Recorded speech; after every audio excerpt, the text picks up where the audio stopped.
because everyone's going, oh, there's going to be a new series and so forth and all the rest of it.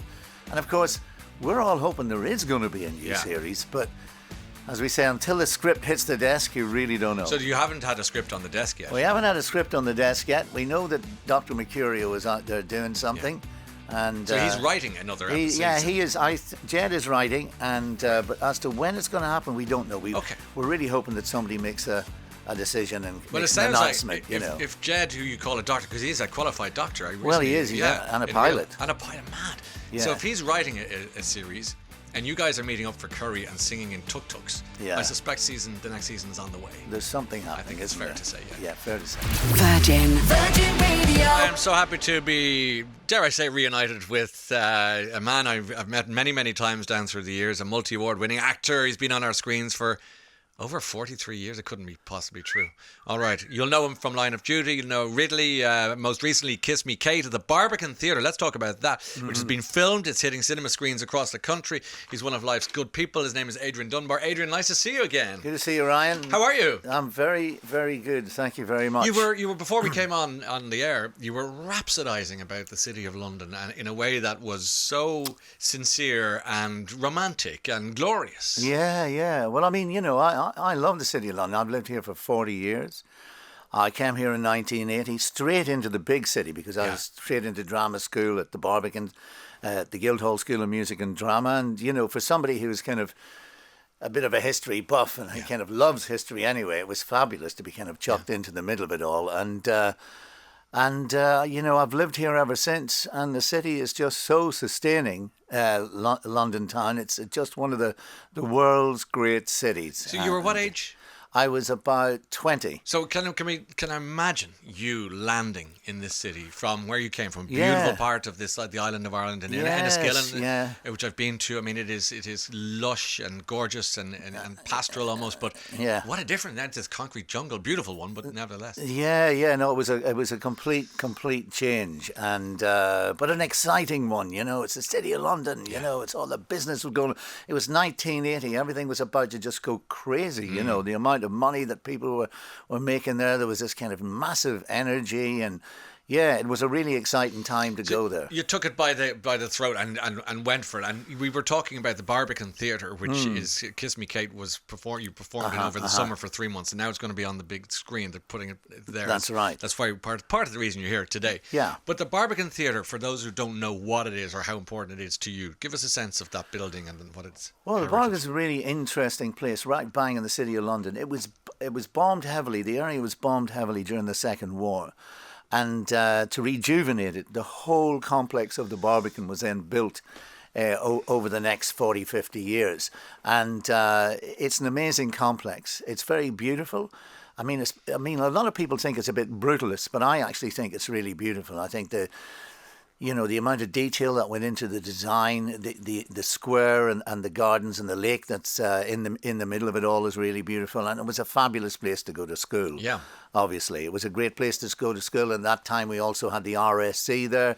They're sadly not there anymore. But the Barbican Centre itself is a beautiful theatre. It's an 1,150-seater theatre, and it's the specifications on it, the size of the stage, the relationship with the audience, the acoustics, the lighting. It was just the most amazing place to come back to, full circle, if you like.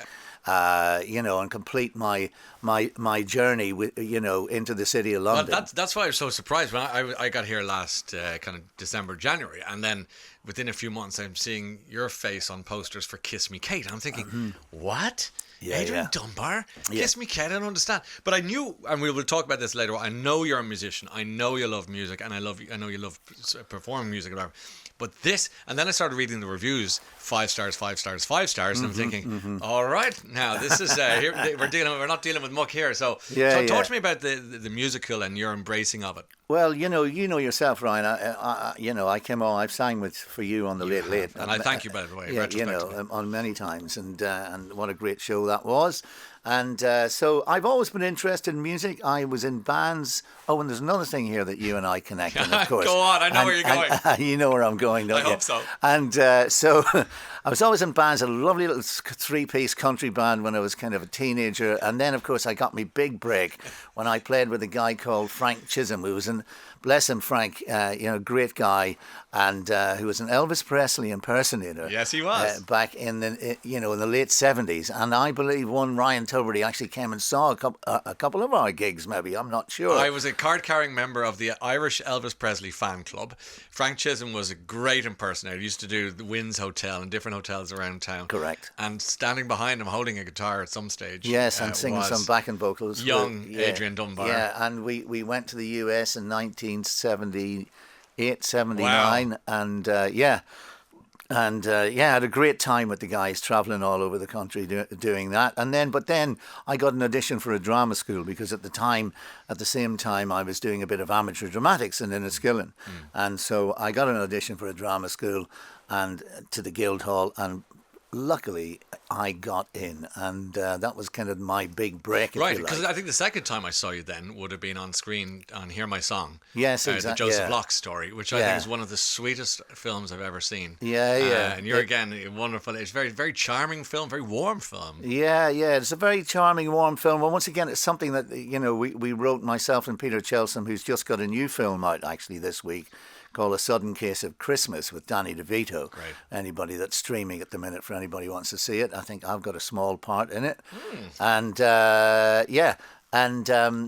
we wrote Hear My Song. It did really, really well. Very charming, as you said. And it was a time when people were looking for a comedy, actually, because things come in and out of fashion. And we had there were a lot of really amazing issue movies around that period, and we arrived into Channel 4 with an idea for a comedy, and they went for it, and it did extremely well, and did very well in America. Got Ned Beatty a Golden Globe nomination. He played the singer Joseph Locke, who was on the run for tax evasion, and all that stuff. Great fun, and it still plays now and again. They play it in America on St. Patrick's Day and stuff like that. So it's still got a life out there. Yeah. So this is a thing that's happening a lot, isn't it, Adrian? There, that a play or musical that's really successful, they now stream it or put it on TV. Tell us a little bit about it. Back onto cinema. Yeah. They absolutely do that, and initially, about a few years ago, I was very sceptical. I thought, this is going to look really clunky, putting things on the screen, theatre plays and so forth. But, the technology has moved on so much. And, for us, they filmed 3 performances with 9 cameras. And then we had an afternoon where they came in for close-ups. And because the show is like a musical about a backstage musical, a bit like Noises Off. Yeah. You see backstage what's happening. You see... It really lends itself to being filmed. And so within, a couple of minutes, you just sit back, relax, and think you're watching a movie musical, really. You don't actually think, you forget about the fact that it's the suspension you're watching of disbelief. Something. It's fantastic. It's a buy-in. It just rattles along, it really is good. Now, in other news, why did I see you in the back of a car of some sort with 2 of the other heads from Line of Duty recently? Oh, yeah. Were you singing? And if so, what were you singing? We were, it was I Will Survive. I mean, Gloria Gaynor. We didn't the guy just put it on. We just said, right, we're going from Soho to Covent Garden. Oh, there's a Tuk Tuk. Let's jump in it. And so anyway, the guy had no idea who we were. And I could see that he was kind of looking around thinking, why is everybody looking at these people? So tell us who was in the Tuk Tuk. It was myself and Martin Compson and Vicky McClure, of course. And we had met up for a curry, as we normally do, and have a bit of a chat with Jed and all the rest of it. Jed Mercurio, the writer, a showrunner. Yeah. So Jed headed off, and we... Oh, no, it wasn't that. We were heading off to meet Jed. Okay. So we were in a certain club in Soho for beforehand, just to kind of, get ourselves kind of in the right mood. And then we kind of, as we headed over, we jumped into this... We thought, let's get this Tuk Tuk. We all jumped in. And then Martin kind of got his phone out, started filming everything. And the guy, Gloria Gaynor's I Will Survive, was on the thing. And we all started bouncing around to that. And look, we just have a laugh every time we meet up. Yeah. We can't help it. It just gets hysterical. It's just one of those things when three people who know each other very well. We call them messers in the back of the class. Yeah, messers, yeah. Anyway, the guy was driving us around. He kept looking back thinking, what the hell is going on? Why are people in the street stopping? And he was Colombian or something like that.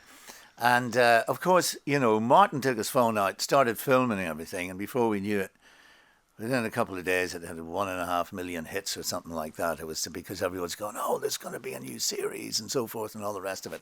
And, of course, we're all hoping there is going to be a new series. But As we say, until the script hits the desk, you really don't know. So you haven't had a script on the desk yet? We haven't had a script on the desk yet. We know that Dr. Mercurio is out there doing something. Yeah.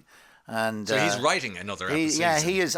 Jed is writing, and but as to when it's going to happen, we don't know. We're really hoping that somebody makes a decision and makes an announcement. Like if Jed, who you call a doctor, because he is a qualified doctor. He is, and a pilot. And a pilot, mad. Yeah. So if he's writing a series, and you guys are meeting up for curry and singing in Tuk Tuks, I suspect the next season is on the way. There's something happening. I think it's fair to say, Yeah, fair to say. Okay, well, look, what has that done for your life, that it's role? completely changed everything. Has it? Yeah, of course it has. I mean, you have to remember that, I was born in 1900, never you mind. And I know that year. 1900, frozen to death. And of course, my big thing as a kid, all through the 60s and especially the 60s was kind of watching British telly, like us all. And and so I was very aware of those kind of iconic characters and iconic shows, and and the idea that you might end up creating an iconic character in an iconic show was just, it's just the bee's knees, really. I mean, it's and it's changed. It has completely changed my life because it gives you profile. And in this world today, you need profile. People need to know who you are.